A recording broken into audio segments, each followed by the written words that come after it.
Class plus one your next topic is the nervous system. Nervous system जो है वो control करता है, ठीक है।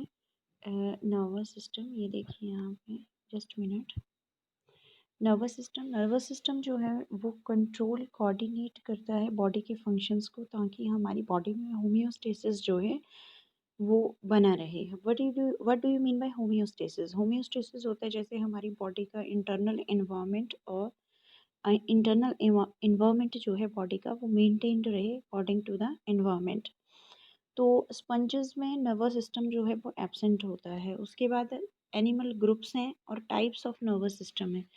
सबसे पहले जो है वो सिलियन ट्रेट्स हैं। तो सिलियन ट्रेट्स में diffused type of nervous system होता है। डिफ्यूज्ड टाइप का मतलब क्या होता है कि डेंड्रोन और एक्सोन, आप उनको जो है वो डिस्टिंग्विश आर नॉट डिस्टिंक्ट, उसमें जो है डिस्टिंग्विशेबल नहीं होते हैं। एक्सोन पार्ट होता है ना, जैसे न्यूरॉन आप बनाते हैं, ठीक है, आप इस तरह से न्यूरॉन बनाते हैं तो एक्सोन पार्ट होता है, ये एक्सोन पार्ट होता है, ये डेंड्रोन पार्ट होता है। तो ना तो आप डेंड्रोन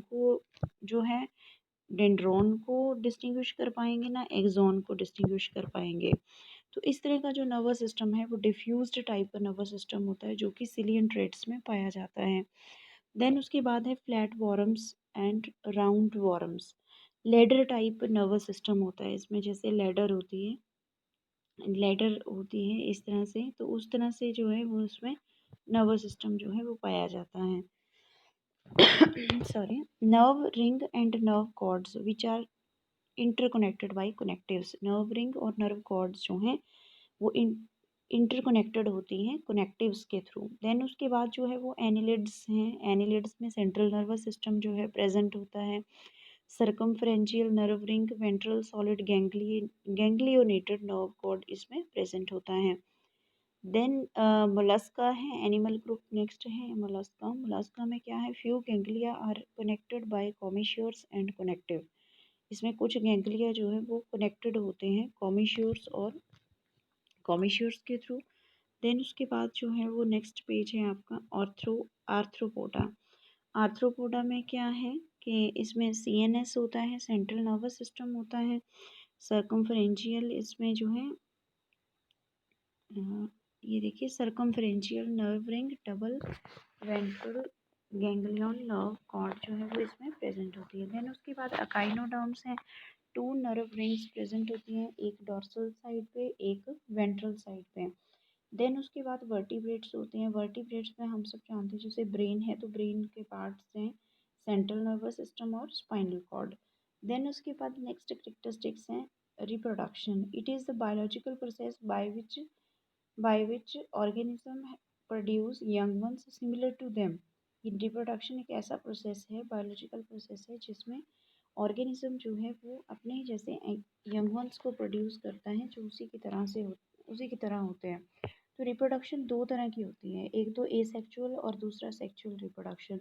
जो एसेक्सुअल रिप्रोडक्शन है वो कैसी होती है, उसका क्या नाम है, एपोमिक्सिस है। और जो सेक्सुअल रिप्रोडक्शन है उसका क्या नाम है, एम्फीमिक्सिस है। जो सेक्सुअल रिप्रोडक्शन होती है एपोमिक्सिस, इसमें फॉर्मेशन नहीं होती है गैमीट्स की, as you all know this thing, no formation of gamete occur. और सेक्सुअल एम्फीमिक्सिस में क्या होता है, formation of gamete occurs. Asexual में नो फ्यूजन अकर्स, फ्यूजन जो है गैमेट्स की नहीं होती है इसमें, बट दूसरे में जो है वो फ्यूजन होती है। सेक्सुअल रिप्रोडक्शन जो है वो थ्री मीन से होती है। सबसे पहला जो है वो सेक्सुअल रिप्रोडक्शन जो है किसके थ्रू होती है, आइसोगैमी के थ्रू। दूसरा एनाइसोगैमी, तीसरा होलोगैमी।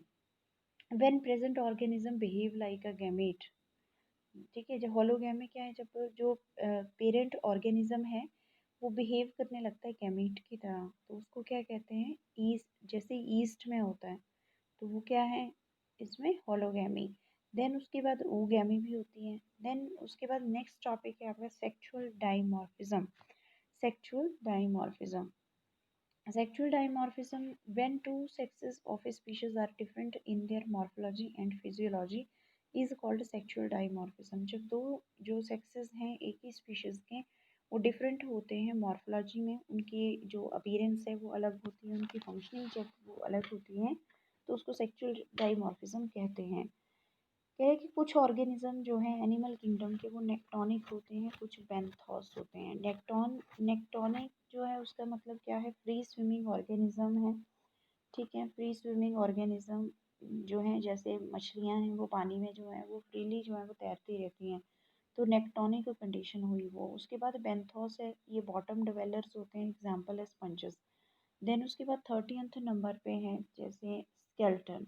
ठीक है, skeleton, any hard structure which will provide shape, support, protection to your body is called a skeleton, and on the basis of it organism can be divided into two category। कह रहे कोई भी hard structure जो कि animals को जो है वो प्रॉपर उनको शेप देती हैं, सपोर्ट करती है, प्रोटेक्शन करती है बॉडी के पार्ट्स को, उसको हम स्केलेटन कहते हैं। ठीक है, base on the basis of the organism, organism के बेसिस पे दो कैटेगरी में बांट दिया है इसको स्केलेटन को। एक तो एंडोस्केलेटन, या तो स्केलेटन जो है ऑर्गेनिजम्स के अंदर प्रेजेंट होगा, कुछ ऐसे जीव जंतु होंगे जिनके बॉडी के अंदर जो है वो स्केलेटन प्रेजेंट होगा, और कुछ जो है वो एक्सोस्केलेटन होंगे। तो स्केलेटन दो ही तरह के होते हैं, या तो अंदर होता है स्केलेटन या बाहर होता है। तो इसके दो ही पॉइंट आएंगे, एक एंडोस्केलेटन। तो skeleton is present inside the body, कह रहे स्केलेटन इसमें इनसाइड प्रेजेंट होता है बॉडी में। It is formed of living components that are cartilages and bones. कह रहा है कि एंडोस्केलेटन जो है वो किससे फॉर्म्ड होता है, किससे बनता है, लिविंग कंपोनेंट से बनता है, जिसको हम कार्टिलेजेस और बोन्स कहते हैं। देन उसके बाद एक्सोस्केलेटन है, when skeleton is formed outside the body. जब स्केलेटन जो है बॉडी के आउटसाइड बनता है तो वो एक्सोस्केलेटन कहलाता है। It is formed of, next page है आपका, एक्सोस्केलेटन। इट इज एग्जाम्पल है जैसे आर्थ्रोपोड्स में जो है सिक्लीराइड्स प्रेजेंट होते हैं। ठीक है, बाहर की साइड को आपको देखने को मिलेंगे सिक्लीराइड्स, जैसे कॉकरोच हैं, कॉकरोच की बॉडी के ऊपर जो है इस तरह से जो है वो सिक्लीराइड्स प्रेजेंट होते हैं। ठीक है, तो यहाँ पे छोटे छोटे स्ट्रक्चर्स जो हैं सिक्लीराइड्स जो हैं वो प्रेजेंट होते हैं आर्थ्रोपोड्स में। देन उसके बाद मोलस्क देखें आपने, शंख देखें, शंख में क्या होता है, कैलकेरियस शेल प्रेजेंट होता है मोलस्क में। देन उसके बाद एपिडर्मल स्केल्स प्रेजेंट होते हैं रेप्टाइल्स में। ठीक है, एपिडर्मल स्केल्स, यहाँ स्केल्स आएगा बेटा, यहाँ स्पेलिंग ठीक कर लेनी है आप सब में। ठीक है, scales in reptiles.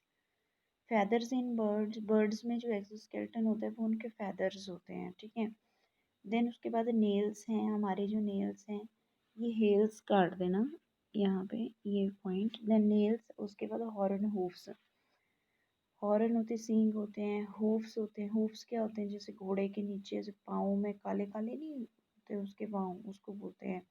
Then collagen protein is present in nails, हमारे जो नेल्स होते हैं इसमें कौन सी प्रोटीन होती है, कोलेजन होती है। हमारी जो स्किन होती है, हेयर्स होते हैं, इसमें कौन सा प्रोटीन होता है, कैराटिन होता है। ठीक है, देन उसके बाद नेक्स्ट टॉपिक है नोटोकॉर्ड।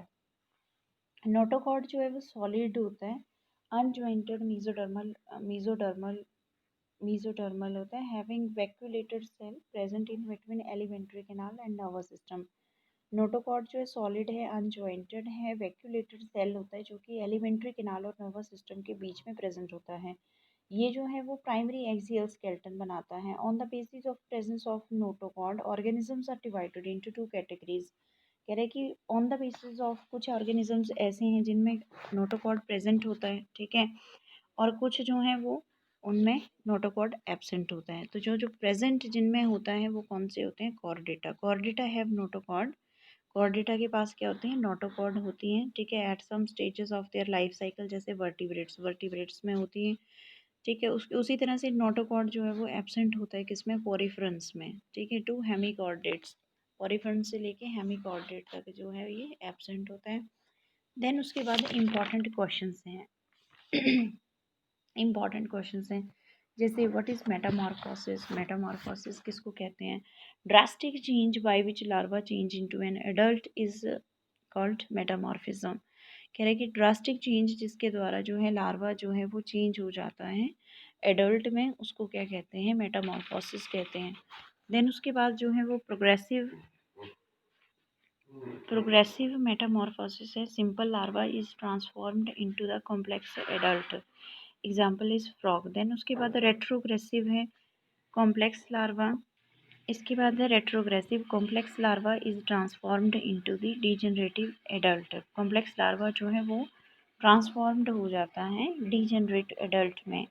हर्मेंट इसका सी स्क्वेर्ट जो है वो इसका एग्जाम्पल है। देन उसके बाद हाइबरनेशन आता है, हाइबरनेशन, एस्टिवेशन, ठीक है। देन अमाइनो एसिड्स, यहाँ पे एक प्लांट्स में एस्टिवेशन है वो बताया गया है। सबसे पहले जो है वो हाइबरनेशन है। हाइबरनेशन में क्या है, पीरियड ऑफ इनएक्टिविटी। हाइबरनेशन क्या है, पीरियड ऑफ इनएक्टिविटी। और विंटर मंथ्स में जो है वो इनएक्टिविटी कुछ एनिमल्स शो करते हैं, जैसे amphibians, reptiles and polar bears. ये जो है वो विंटर मंथ्स में जो है वो इनएक्टिव हो जाते हैं। तो इस प्रोसेस को हम क्या कहते हैं, हाइबरनेशन कहते हैं।